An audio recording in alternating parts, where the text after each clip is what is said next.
Hi guys, welcome back to my channel. So मैं आपको इस वीडियो में प्रूफ देने वाली हूँ। मैं लास्ट टाइम लाइव आई थी तो मैंने लाइव में स्क्रीन शेयर के ज़रिए मैंने रिपोर्ट्स वगैरह आप लोगों को शो की थी, लेकिन मुझे इतना सेटिस्फेक्शन नहीं मिला क्योंकि उसमें कुछ पॉइंट्स मैंने मिस कर दिए थे। तो मैंने सोचा मैं सेपरेट वीडियो बना लूँ। और हाँ, ये वीडियो मेरी नॉन एडिटेड रहेगी, मैं कहीं पर भी इसको जाके मैं एडिट नहीं कर रही हूँ। तो आप लोग प्लीज़ इसको सहन कर लो थोड़ा सा। इसका स्पीड इंक्रीज़ कर देना, आपका ज़्यादा टाइम नहीं लूँगी मैं। स्पीड इसको इंक्रीज़ कर देना सेटिंग में जाके 1.5 या 1.75x पे इसको वीडियो को सुनना। आप लोग स्क्रीन को भी देख लेना क्योंकि स्क्रीन में मैं सारे प्रूफ्स वगैरह भी लगा रही हूँ तो और समझा भी रही हूँ साथ में। तो आप लोग इसको करना, ठीक है। दूसरी चीज़ ये यार कि मैं मेहनत नहीं करना चाहती यार वीडियो बनाने के लिए, सीधी सी बात है, क्योंकि मुझे ना ये सब वीडियोस बना के कुछ हासिल नहीं हो रहा है, मुझे कुछ मिल नहीं रहा। दूसरा ये कि मैं ये देख रही हूँ कि अवेयरनेस के नाम पे ऐसी एक औरत है जो अपना अवेयरनेस नाम से चैनल चला रही है। लोग पागलों की तरह उसको देखने जाते हैं। वो अपने हर वीडियोस में क्ले पॉट पकड़ के बैठ जाती है, क्ले के दिए दिखाने बैठ जाती है, कुछ ना कुछ दिखाने बैठ जाती है। ना वो किसी को रिपोर्टिंग सिखाती है, ना कोई मेडिकल फैक्ट बताती है, ना ही कुछ समझाती है कि एचबी कैसे कम होता है, क्यों कम होता है, क्ले खाने से ही क्यों कम होता है, एचबी कम कैसे होता है।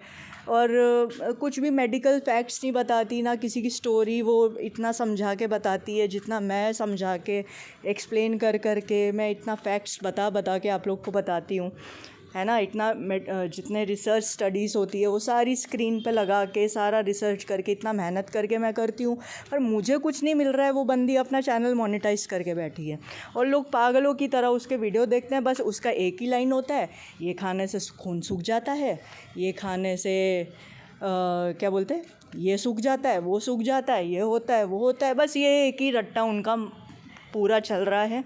ना वीडियो का प्रेजेंटेशन, ना कोई टेक्निकल चीज़ें, ना कुछ। तो मैं क्यों मेहनत करूँ भाई, मुझे क्या मिल रहा है, मुझे तो कुछ भी नहीं मिल रहा। तो इस वजह से, पर ठीक है, मुझे ये भी लगता है कि आप लोगों को स्टोरी भी बतानी चाहिए, तो इस वजह से मैं वीडियो बना रही हूँ। तो चलो स्टार्ट करते हैं। तो सबसे पहले मैं अपनी एक फ्रेंड का बताऊँगी, ठीक है, स्टोरी। तो इनका क्या है ना, 8-9 मंथ पहले इनका एपेटाइट वगैरह स्लो होने लग गया, उनको भूख वगैरह नहीं लगती थी और इनका वेट जो है वो डिक्रीज़ होना चालू हो गया। और 3 महीने पहले इनको IBS वाले सिम्टम्स होने लग गए, जो डाइजेस्टिव वाले प्रॉब्लम्स होते हैं ना, वो होने लग गए। और इन्होंने पूरा फुल बॉडी चेकअप कराया तो उनको ये पता चला कि गॉल ब्लैडर में 70% स्टोन भरा हुआ है और उसमें से 3 से 4 जो स्टोन्स है वो बड़े हुए हैं, मतलब 13 mm के स्टोन्स है, ठीक है। और HB इनका 7.8 पे चला गया। फेरेटिन लेवल और लो फेरेटिन और ट्रांसफेरिन लेवल इनका हाई है। और डाइजेस्टिव लाइनिंग भी इनकी डैमेज है बिकॉज इनके बॉडी में इन्फेक्शन हो गया था, ठीक है। और ये सारी चीज़ें इनको हुई है क्योंकि इन्होंने 5 साल पहले ये क्ले वगैरह, 5 साल पहले या जो भी है, 3 साल पहले, 2 साल पहले जो भी इन्होंने क्ले कंज्यूम किया था, ये उस वजह से हो रहा है। और अभी इनका ऐसा नौबत आ गया है कि गॉल ब्लैडर इनको रिमूव ही करना पड़ेगा। और ये सर्जरी उनकी तभी हो सकती है जब इनका आयरन लेवल 7.8 से बढ़ के 9 या 10 या 11 नहीं हो जाता, तब तक इनकी सर्जरी भी नहीं होने वाली है और तब तक इनको ये प्रॉब्लम झेलनी ही पड़ेगी। तो ये सारी प्रॉब्लम है इनके साथ में। तो मैंने इन्हें ये पूछा था कि मतलब आपने स्वेलो किया था क्या? तो उन्होंने बोला कि हाँ, स्वेलो किया था। 3-4 महीने में कुछ ऐसा एक फ़ेज़ था जब वो अंजलि की वीडियोस एकदम पागलों की तरह देखती थी और वो सारी वीडियोस देख के उनको इतनी क्रेविंग होती थी कि वो फिर खाने लग पड़ी थी ये सारी चीज़ें, ठीक है। तो इन्होंने ये भी लिखा कि जब मुझे क्रेविंग हुई तो मैंने गूगल पे भी सर्च किया तो वहाँ पे बहुत सारे ऐसे आर्टिकल थे जिसमें ये लिखा हुआ था कि ये सारी चीज़ें तो कल्चरली प्रैक्टिस की जाती है, मतलब कल्चरली साउथ अफ्रीका में, हैदराबाद वगैरह में ये सारी चीज़ें कॉमनली वहाँ पे प्रैक्टिस की जाती है। जैसे कज़ाकिस्तान नाम की एक कंट्री है, वहाँ पे भी ये चीज़ें बहुत ज़्यादा कॉमन है। तो इनके दिमाग में ये आया कि जब वहाँ के लोग नॉर्मली ये क्ले वगैरह कंज्यूम करते हैं, उनको अगर कुछ भी नहीं हो रहा है तो मुझे भी कुछ नहीं होगा। तो इन्होंने अभी कंज्यूम करना चालू किया, क्योंकि क्रेविंग वगैरह जो भी इनको था, प्रेगनेंसी के बाद में जो भी इनको क्रेविंग था, उसकी वजह से ये कंज्यूम किया करते थे, ठीक है। तो उन्होंने जो भी है वीडियो फॉलो करके या जो भी है, उन्होंने भी खाने का, देखो खाने का मन होता है, आप मानो या ना मानो, आप किसी को भी खाता हुआ ये सारी चीज़ें देखते हो ना, तो आपको ऐसा लगता है कि ये तो काफ़ी सालों से खा रही है, इसको तो कुछ भी नहीं हुआ, तो मुझे भी कुछ नहीं होगा, तो आप लोग भी खाने बैठ जाते हो। ऐसा बहुत लोगों के साथ होता है ना। तो ये इनके साथ भी हुआ, ठीक है। तो अभी मैंने इन्हें पूछा कि इतना सारा कुछ है तो खाली गॉल ब्लैडर रिमूव करना ही एक लास्ट ऑप्शन है और कोई ऑप्शन नहीं है। तो इन्होंने बोला कि अभी वो एंटीबायोटिक और मल्टीविटामिन वगैरह ले रही हैं, ठीक है, और इनका आयरन इन्फ्यूज़न वगैरह भी चल रहे हैं इनको, और ब्लड टेस्ट होगा इनका, फिर डॉक्टर बताएंगे कि आपका आयरन लेवल अगर इंक्रीज़ हुआ है तो ही फिर बाद में जाके वो उनका गॉल ब्लैडर रिमूव करने का एक प्रोसीजर करेंगे, ठीक है। तो मैंने इनको पूछा कि होम्योपैथी वगैरह आप नहीं ले सकते, तो इन्होंने कहा कि स्टोन का साइज़ इतना बड़ा है कि ये होम्योपैथी लेने का जो प्रोसीजर है, होम्योपैथी मेडिसिन पे आने का, ये वेट नहीं कर सकती, इनको इमरजेंसी बेसिस पे निकलवाना ही पड़ेगा, ये स्टोन ऑपरेट करके निकलवाना पड़ेगा। मतलब स्टोन निकलवाना नहीं पड़ेगा, गॉल ब्लैडर निकलवाना पड़ेगा, पूरा का पूरा एक ऑर्गन इनको बॉडी से निकलवाना पड़ेगा। और आप लोग गूगल पे या यूट्यूब पे कहीं पे भी सर्च करके खुद ही देख लेना, कोई भी एक ऑर्गन आप बॉडी से निकालते हो तो आपकी बॉडी को एडजस्ट होने में टाइम लगता है, ठीक है। और उसके बाद में लाइफस्टाइल चेंजेस आपको करने पड़ते हैं, पूरे ज़िंदगी भर के लिए परमानेंट चेंजेस आपको करने पड़ेंगे। डॉक्टर आपको कुछ लिस्ट देंगे कि ये स्पाइसी चीज़ है, तली हुई चीज़ है, ये आप नहीं खा सकते, तो आप नहीं खा सकते। आपको ये सारी चीज़ें अपनी हैबिट में लानी पड़ेगी, लाइफस्टाइल चेंज करनी पड़ेगी। अगर डॉक्टर कहेंगे कि एक्सरसाइज करना है, वॉक करना है, ये करना है, वो करना है, तो ये आपको करना ही पड़ेगा। ये सारी चीज़ें होती है, ठीक है। तो मैंने इन्हें बोला कि गॉल ब्लैडर रिमूव करने के लिए और कोई ऑप्शन नहीं है क्या, दूसरा कोई ऑप्शन नहीं है? तो इन्होंने कहा कि नहीं, यही एक लास्ट ऑप्शन है इनके पास कि पूरा गॉल ब्लैडर रिमूव करना पड़ेगा, क्योंकि 60-70% इनका फिल हो चुका है स्टोन्स के साथ। और इनके फैमिली में डॉक्टर हैं कोई, उन्होंने भी यही कहा कि जितना जल्दी इसे रिमूव करवाओगी वो उतना अच्छा होगा, क्योंकि जितना स्टोन इनके ऑर्गन में भरे हुए हैं ना, उसके वजह से इनको इन्फेक्शन भी हो रहा है बॉडी में, इस वजह से। और साथ में एक जो ऑसोफेगस की लाइन होती है ना, ऑसोफेगस यानी कि जो फूड पाइप की जो लाइन होती है ना, वो भी इनकी अंदर से डैमेज हो गई है, क्योंकि इनके बॉडी में इन्फेक्शन हो गया इस वजह से, है ना। तो ये बहुत सारी क्रिटिकल कंडीशंस इनको अराइज हो गई है धीरे धीरे करके, ठीक है। तो जो भी है, डॉक्टर ने इनको लाइफस्टाइल चेंजेस, मैंने इनको पूछा कि मेरे को तो गॉल ब्लैडर रिमूव करते हैं या जो भी करते हैं उसके बारे में मुझे नॉलेज नहीं है। तो इन्होंने बोला कि it takes few months for our body to adjust, but of course a few lifestyle changes has to be made, ठीक है। तो इन्होंने लिखा कि पहले मुझे ड्यूरिंग प्रेगनेंसी 3rd ट्राइमेस्टर में बहुत ज़्यादा इचिंग और इंडाइजेशन हुआ। चेक किया तो पता चला ब्लड में बिलीरुबिन 5 टाइम्स बढ़ गया है, विटामिन के लेना पड़ रहा है टिल डिलीवरी, एंड वाटर भी नहीं बढ़ रहा, तो after all extra supplement pre term delivery इनको कराना पड़ा, और everything became normal due to covid. वो फिर डॉक्टर के पास में नहीं गई वापस से चेक कराने के लिए, और ये सारी चीज़ें इनकी 5 साल पहले हुई थी इनको, ठीक है। तो इन्होंने अभी पिछले 8-9 मंथ्स में, पिछले 8-9 महीने से इनका भूख लगना इनको बंद हो गया, डाइजेशन वीक हो गया, IBS के सिम्टम्स आए, तो डॉक्टर ने IBS का ट्रीटमेंट चालू किया, और 2 मंथ्स डाइजेशन जो है इनका थोड़ा इम्प्रूव हुआ थोड़े टाइम, लेकिन इतना अच्छे लेवल पे इनका इम्प्रूव नहीं हुआ, इनको फिर भी प्रॉब्लम हो रही थी। और 10 kg जितना इनका वेट डाउन हो गया, पूरा निकल गया इनका जो वेट है ना बॉडी में, 10 kg इन्होंने लूज़ कर दिए, ठीक है। तो इन्होंने फिर पूरा कंप्लीट हेल्थ चेकअप कराया, तो इनको फिर पता चला कि गॉल ब्लैडर में 70% जितने स्टोन्स बढ़ गए हैं। 70% पूरा गॉल ब्लैडर भरा हुआ है स्टोन्स से, और इतने सारे स्टोन्स भरे हुए हैं कि 3 से 4 कुछ ऐसे बड़े बड़े चंक्स हैं स्टोन के। तो डॉक्टर ने एक ही चीज़ इनको रिकमेंड की है कि आप पूरा ऑर्गन निकलवा दो, गॉल ब्लैडर निकलवा दो, ठीक है। तो ब्लड जो इनका था, जैसे मैंने आपको बताया कि 7.8 पे था। Endoscopy they found a small esophagus wall damage. Intestinal and stomach wall is also damaged. तो इंटेस्टाइन की वॉल, एसोफेगस की वॉल और पेट की, स्टमक की जो वॉल होती है ना, वो सारी डैमेज है, because which is cause of foreign bacteria and it has increased a lot, looks like very old infection. तो बहुत पुराना इन्फेक्शन है इनको, ऐसा डॉक्टर कह रहे हैं कि ये सारी चीज़ें देखने से ऐसा ही लग रहा है। तो इन्होंने फिर बताया कि डॉक्टर को बताया कि मैं तो ये सारी चीज़ें खाती थी। तो उन्होंने कहा कि हो सकता है कि ये सारी चीज़ें आपने खाई है, इस वजह से आपको ये सारी चीज़ें क्रिटिकल कंडीशन जो भी है आपके साथ में, ये सारी चीज़ें आपको हो रही है। अच्छा, मेरे को अंकित ने कमेंट किया था मेरे ये वाले वीडियो पे, तो आपके पास अगर टाइम होगा तो ये वाली जो मेरी वीडियो है ना, जो जहाँ पे मैंने लिखा है अपनी हेल्थ के साथ मत खेलो, मैं लाइव आई थी, ये लाइव वाला वीडियो, उसमें उसका कमेंट चेक कर लेना। इसने यहाँ पे लिखा हुआ है मेरे को कि बहुत सारे लोगों ने इसको रिकमेंड किया था, और कि अमेज़ॉन, फ्लिपकार्ट वगैरह पे भी तो बिक रहा है ना। अगर ये सारी चीज़ें हानिकारक होती तो ये यहाँ पे सेल नहीं हो रही होती। तो अगर आप में से भी ऐसे कुछ लोग सोचते हैं कि अमेज़ॉन, फ्लिपकार्ट वगैरह पे ये सारी चीज़ें मतलब बिक रही है तो हानिकारक नहीं होगी, तो भाई बहुत सारा करप्शन चल रहा है हमारे इंडिया में, आपको पता भी होगा या नहीं पता होगा मुझे नहीं पता, पर फसाई में बहुत सारा करप्शन चल रहा है। फसाई फूड है, फूड रेगुलेटरी है जो हमारी, बहुत सारा चीज़ें हो रही हैं यहाँ पे। तो और बाकी जो क्या है ना, कि जो क्ले आती है, ये शेल स्टोन्स वगैरह जो आते हैं, ये खदान में से आते हैं, ठीक है।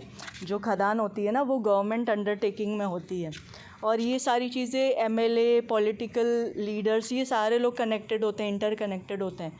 तो अगर आप लोग ये आर्गूमेंट करते हो कि क्ले बिकवाना बंद करा दो, ये करा दो, ये सारी चीज़ें पॉसिबल इतना जल्दी फास्ट नहीं है, बहुत लंबी लड़ाई है, तो उसके बारे में फिर कभी बाद में बात करेंगे। लेकिन अगर अमेज़ॉन और फ्लिपकार्ट पे बिक रही है, आप ये सोच के खा रहे हो, तो प्लीज़ ये सब खा के आप बंद कर दो। मैं आपको पूरा रिपोर्ट का प्रूफ दे रही हूँ कि ये सारी चीज़ें खाने की वजह से इन लोगों के साथ में क्या हुआ है।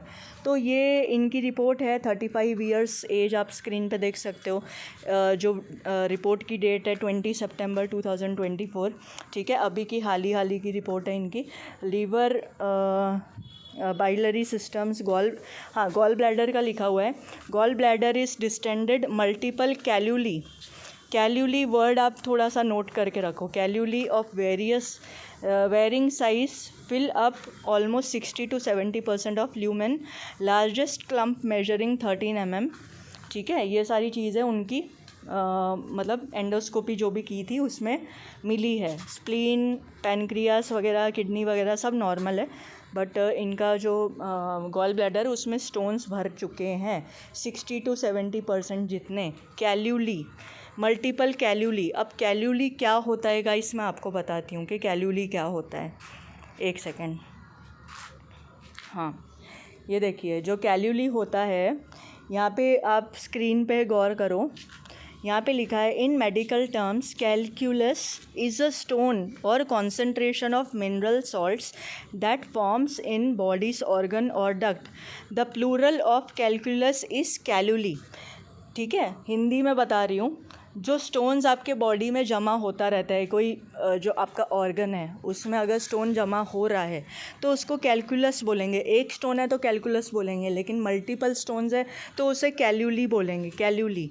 तो ये वर्ड आपने पकड़ा, यहाँ पे ये वर्ड है ना इनके रिपोर्ट में, यहाँ पे आप देख सकते हो, ये वाली रिपोर्ट में है इनका मल्टीपल कैल्यूली, ठीक है। तो ये सारी चीज़ें हैं इनके रिपोर्ट में है ये।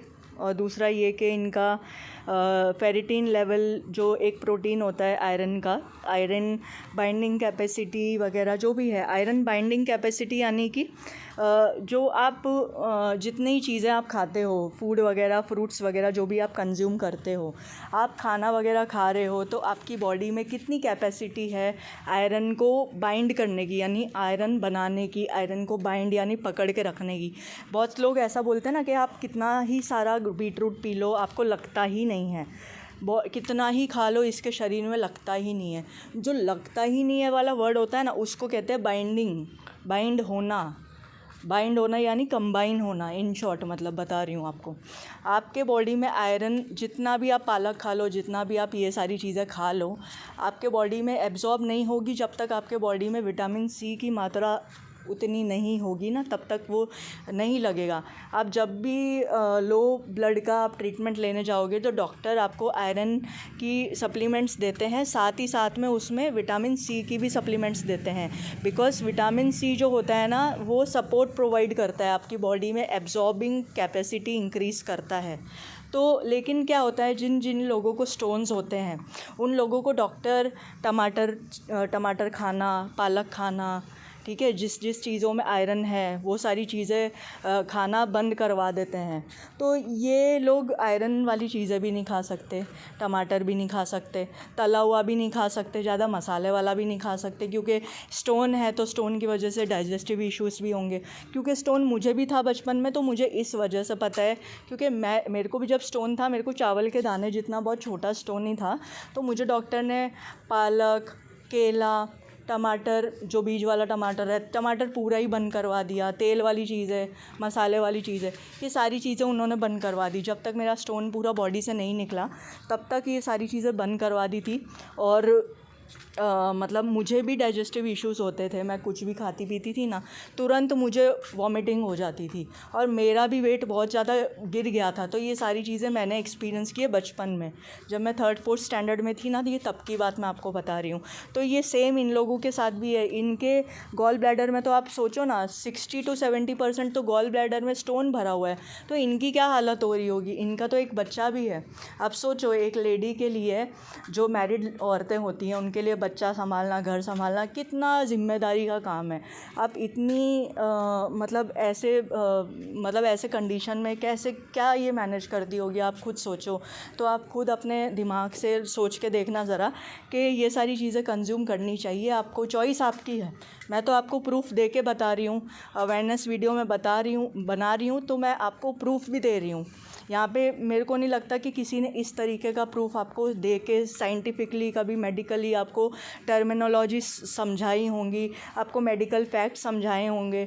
जब किसी को डायबिटीज़ होती है ना, तो डायबिटीज़ वालों को क्या बोलते हैं कि आप कार्बोहाइड्रेट वाली चीज़ें मत खाओ, शुगर वाली जिसमें जो फ्रूट्स वगैरह होते हैं, आम खाना भी मना करवा देते हैं, क्योंकि उसमें क्या होता है ना, आम में तो डायरेक्ट शुगर होता है, लेकिन कार्बोहाइड्रेट वाली चीज़ें भी मना करवा देते हैं, बिकॉज जो ब्रेड होता है, मैदा होता है, तो मैदा वैदा भी स्टोन वाले लोगों को मना करते हैं, मैदा बिल्कुल मना करते हैं इनको। किसी को स्टोन का एक्सपीरियंस है तो यहाँ पे कमेंट ज़रूर कर देना अगर मैं झूठ बोल रही हूँ तो। स्टोन के लिए आपको बहुत सारी चीज़ें मना कर देते हैं। और यहाँ पे जो मैं वीडियो में एग्जांपल दे रही हूँ, एक 35 ईयर ओल्ड वुमेन, दूसरी 24 ईयर्स की एक लड़की, दोनों का एग्जांपल दे रही हूँ मैं आपको। दोनों को स्टोन हो चुका है, दोनों को ये चीज़ें मना है, ठीक है। तो यहाँ पे आप देख सकते हो रिपोर्ट में। दूसरा, ट्रांसफरिन क्या होता है ना, ट्रांसफरिन एक प्रोटीन है गाइस। आपके बॉडी में जो प्रोटीन होता है, हीमोग्लोबिन एक प्रोटीन है। जब आपके बॉडी में आयरन नहीं होगा, तो जब बॉडी में आयरन नहीं होगा तो वो ऑक्सीजन के साथ में कंबाइन होकर आपके बॉडी में सर्कुलेट कैसे करेगा। इस वजह से जिन लोगों का HB लेवल कम होता है, 7-6 पे जाता है, उन लोगों को चक्कर आते हैं। इसका साइंटिफिक एक्सप्लेनेशन ये है कि आपका HB is haemoglobin is nothing but it is a protein which binds iron with oxygen. Iron और ऑक्सीजन को बाइंड टुगेदर करता है और आपके पूरे ओवरऑल बॉडी में हेड टू टो पूरा ट्रांसपोर्ट करता है ऑक्सीजनेटेड ब्लड को। जब आपके बॉडी में आयरन ही नहीं होगा तो ऑक्सीजन मिलेगा किसके साथ में, सर्कुलेट कैसे होगा बॉडी के अंदर। इस वजह से आपको चक्कर आते हैं। जिन लोगों को HB लो है, जिन लोगों की तबीयत ख़राब है, जो क्ले वगैरह खाते हैं, स्लेट पेंसिल वगैरह खाते हैं, उनको चक्कर आते हैं। उसका रीज़न ये है कि आपके बॉडी में आयरन लो है, इस वजह से HB लो है, इस वजह से। मेरी बात पे यकीन नहीं है, मेरे मेडिकल केस स्टडी नाम से एक प्लेलिस्ट बना हुआ है, उसमें हीमोग्लोबिन नाम का एक मैंने वीडियो बनाया हुआ है, आप उसको जाके देख सकते हो, आपको पता चल जाएगा। नहीं तो आप खुद ही किसी डॉक्टर से भी पूछ सकते हो। अगर मैं झूठ बोल रही हूँ तो आप किसी डॉक्टर से भी पूछ सकते हो, ठीक है। तो दूसरा मैं रिपोर्ट बताती हूँ इनका। ये RBC के लिए इन्होंने यहाँ पे ये कंक्लूड किया है, anisocytosis with microcytic hypochromic erythrocytes, a few elliptocytes and slight polychromasia, ठीक है। ये सारे वर्ड्स आपको उसी रिपोर्ट में देखने मिलेंगे जिनका एनीमिया है, जिनका HB लेवल कम है, आयरन लेवल कम है। ये सारे वर्ड्स आपको मिलते हैं उन्हीं के रिपोर्ट में, नॉर्मल लोगों के रिपोर्ट में नहीं मिलेंगे, CBC रिपोर्ट में नहीं मिलेंगे। कैसे प्रूव होगा, मैं आगे आने वाले सिमरन के रिपोर्ट में आपको पूरा क्रॉस चेक करवाऊँगी, ठीक है। तो आप पूरे वीडियो में बने रहना। डेट भी आप देख सकते हो, 23 सितंबर 24, ठीक है। 35 इयर्स फीमेल। तो ये उन्हीं की रिपोर्ट है, जेन्युइन रिपोर्ट है, ठीक है। दूसरा ये कि डॉक्टर ये भी रूल आउट करते हैं कि आपके बॉडी में ये सारी प्रॉब्लम्स जो है, आप क्ले वगैरह खाते हो, क्योंकि आपको क्ले की क्रेविंग ही तब होती है जब आप पहले से एनीमिया वाले हो। आप पहले से आपका आयरन लेवल कम होता है तब आप क्ले खाने का क्रेव करते हो, और क्ले खाते हो इस वजह से भी आयरन फिर आपके बॉडी में इंक्रीज़ नहीं होता, वो ब्लॉक हो जाता है, ठीक है। क्योंकि हमारे इंटेस्टाइन में क्ले जाता है ना, तो वो सारी चीज़ों का जो एब्ज़ॉर्ब होती है ना, सारी न्यूट्रिशन वाली चीज़ें जो एब्ज़ॉर्ब होती है ना बॉडी में, जो बोलते हैं ना मेरे को खाना लगता नहीं है, मैं कितना जूस पी लूँ मुझे लगता नहीं है बॉडी में, उसका रीज़न ये होता है कि आपकी बॉडी एब्ज़ॉर्ब करना ही बंद कर चुकी है। जब आप क्ले वगैरह खाते हो तो आपकी बॉडी पूरा एब्ज़ॉर्ब करना ही बंद कर देती है। वो क्ले में क्या होता है ना, हैवी मेटल्स होते हैं, कैडमियम, लेड, मर्क्यूरी और आर्सेनिक, ये सारे कैंसर कॉजिंग एजेंट्स होते हैं। आप लोग गूगल करना ये सारे वर्ड्स को लेके, ये वीडियो चलाते चलाते गूगल करना, कैडमियम, मर्क्यूरी, लेड, है ना, ये सारी चीज़ें ना कैंसर कॉजिंग होते हैं, ठीक है। तो ये सारी चीज़ें आप देख सकते हो। सेलियाक डिज़ीज़ जो होता है, इसमें भी लोगों को हीमोग्लोबिन कम प्रोड्यूस होता है। अगर किसी को सेलियाक डिज़ीज़ है तो वो लोग हमेशा फॉरएवर लो HB वाले ही रहेंगे। वो कितना भी खा पी ले, उनके बॉडी में ब्लड बढ़ेगा नहीं। तो डॉक्टर ने ये रूल आउट करने के लिए टेस्ट कराया था, जो इनका नेगेटिव आया है, ठीक है। तो इसका मतलब ये इनको सेलियाक डिज़ीज़ या ऑटो इम्यून वाली कोई ऐसी कंडीशन नहीं है। दूसरा चीज़ मैं बताती हूँ रिपोर्ट में जो इनका लिखा हुआ है, incidentally gall bladder detected gallstone disease during health checkup in September 2024, abdominal bloating since 3 months, more after taking meal and spicy food associated with occasional burning sensation in epigastrium and membrane, ठीक है। ये सारी चीज़ें यहाँ पे लिखी हुई है। तो भैया आप लोग खुद ही देख लो, जब तक इनका सर्जरी प्लान होना है, जब तक इनका HB लेवल इंक्रीज़ नहीं होगा, इनका सर्जरी भी नहीं हो सकता। इसका मतलब ये जब तक सर्जरी नहीं होगा तब तक इनको और पेन बर्दाश्त करना पड़ेगा। तो साथ ही साथ इनके बच्चे हैं तो वो सारी चीज़ें भी सफ़र करेंगे, है ना। तो ये सारी चीज़ें होती हैं। और स्मॉल म्यूकोसल ब्रेक जो मैंने बताया था ना कि इनका इंटेस्टाइन, ओसोफेगस, स्टमक लाइनिंग में भी ब्रेकेज हो गया है। तो ये रिपोर्ट में लिखा हुआ है, small mucosal break less than 5 mm in distal oesophagus, lax LES, Z line 38 cm का है इनका। जितना बॉडी में जो टेयर टोन हुआ है ना, जो इनका जो चीज़ फटा है इनका, मतलब ओसोफेगस और स्टमक लाइनिंग, इंटेस्टाइनल लाइनिंग जो जितनी डैमेज हुई है, वो ये पूरा यहाँ पे लिखा हुआ है, आप लोग देख सकते हो, है ना। तो ठीक है, अभी मैं आपको सिमरन का बताती हूँ। इनका तो बहुत मैंने बता दिया आपको, है ना। सिमरन का भी बताती हूँ आपको, रुक जाओ। तो ये वीडियो मेरी लंबी है, थोड़ा सा आप सहन करो, थोड़ा सा आगे आगे करके देख लेना। अभी ये सिमरन की रिपोर्ट मैं आपको बता रही हूँ, 17 जून का है ये इसका रिपोर्ट, ठीक है, 2024 ईयर एज मैंने बताया था आपको, उसका एज 24 ईयर, तो 24 ईयर, ठीक है। तो यहाँ पे जो डॉक्टर ने लिखा है ये है कि ब्रीथिंग डिफ़िकल्टी, इरेगुलर मेंस्ट्रुअल, ठीक है, सारी चीज़ें यहाँ पे लिखी है। डॉक्टर की राइटिंग तो समझ नहीं आएगी, तो मैं प्रिंटेड वाला आपको दिखाती हूँ। तो ये उसका ब्लड रिपोर्ट है, ठीक है, 7.2 पे उसका HB था, लो HB। ये इसका एब्डोमेन वाला रिपोर्ट है, 30 जून का है 2024, 24 ईयर्स फीमेल, ठीक है। तो यहाँ पे ये लिखो, देखो आप लेफ़्ट किडनी वाला देखना, left kidney is normal in size, shape and position, cortico medullary differentiation maintain, cortical thickness and echogenicity are normal, a calculus, वापस से वो वाला वर्ड आया ना कैल्कस, a calcus of size 4 mm with distal acoustic shadowing seen at mid pole galaxy, ठीक है। तो ये देखो कि इसको स्टोन है किडनी में, लेफ़्ट वाली किडनी में स्टोन है। तो साइज़ वगैरह भी यहाँ पे लिखा हुआ है, जो भी है 11.5 mm जो भी है, ये सब पूरा आप स्क्रीन पूरा पॉज करके आप देख सकते हो। तो दूसरा ये कि HB जो है ट्रीटमेंट के बाद में थोड़ा सा इंक्रीज़ हुआ था, और टाइफाइड भी हो गया था, सिमरन को टाइफाइड भी हो गया था, और साथ में हॉस्पिटलाइज भी थी है। तो ये सिमरन ने स्पेशल मुझे फ़ोटो भी भेजा है कि क्या क्या इश्यूज़ हुए थे। तो ये स्क्रीन पे आप शो करना कि ऐसे करके एडमिट हुई थी, ऑक्सीजन चढ़ा था, क्योंकि ये बता रही थी, अपना चैनल पे लाइव आई थी, तो चक्कर खा के गिर रही थी, यहाँ वहाँ रोड पे या कहीं पे भी चक्कर खा रही थी। तो चक्कर क्यों आता है वो मैंने आपको एक्सप्लेन किया, क्यों आता है, लो HB में चक्कर आता है। साथ ही साथ डॉक्टर ने इनको PCOD शुरुआत बोल दिया है, PCOD पीरियड्स में प्रॉब्लम जो हो रही है इनको, इरेगुलर पीरियड्स में, उसकी शुरुआत बोल दी है।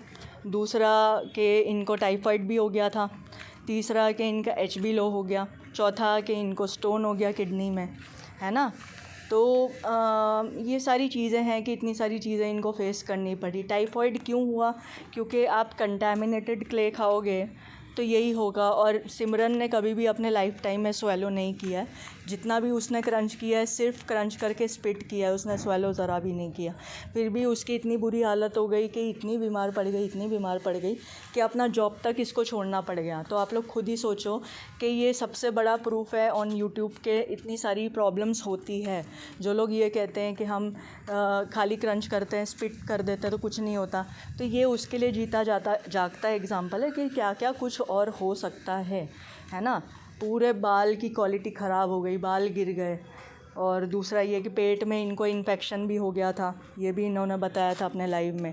तो वो लाइव मैंने कम्युनिटी पे शेयर कर रहा है, तो आप लोग देख सकते हो। तो मुझे तो बस इतना ही कहना है कि इन चीज़ों का इलाज एक ही है कि रिपोर्ट करो, और तो कुछ नहीं कर सकते। बाकी इंस्टाग्राम पे मैंने किसी का क्रंच वीडियो रिपोर्ट किया था, तो बहुत सारी क्रंच वीडियोस हटी है ना, ये उसका स्क्रीनशॉट है, बहुत सारी क्रंच वीडियोस रिमूव हुई है। तो बस मैं एक ही चीज़ कहूँगी कि भाई तुम लोग क्ले वगैरह जो चटकारे लेके खाते हो, जो भी लोग खा रहे हैं, प्लीज़ अपना डॉक्टर से, अच्छे डॉक्टर से ट्रीटमेंट कराओ और ये सारी चीज़ें मत खाओ। और अगर क्रंचर्स की वीडियो देख के आपको खाने की क्रेविंग होती है तो प्लीज़ अच्छे से डॉक्टर को मिलो, वो आपको सप्लीमेंट वगैरह देंगे। क्रंचर्स की वीडियो देख के अगर आप खा रहे हो तो उसको नॉट इंटरेस्टेड, नॉट रिकमेंड में डाल दो, उनके वीडियोस आपको शो नहीं होंगे। और हमारे साथ एक मुहिम में जुड़ जाओ, इन लोगों के वीडियोस वगैरह रिपोर्ट करो। इनको जब तक नहीं हटाएंगे ना तब तक कुछ भी नहीं होगा, इनको रिपोर्ट करना ही पड़ेगा आप लोगों को। चलो मिलते हैं नेक्स्ट वीडियो में। वैसे मैं वीडियो बनाना मैंने बंद कर दिया है, मैं वीडियोस वगैरह नहीं बनाती क्योंकि मुझे मेहनत करने का अब कोई शौक़ नहीं है ना। चलो मिलते हैं नेक्स्ट टाइम, कभी और इम्पोर्टेंट होगा तब मैं वीडियो बनाऊंगी। Bye, take care.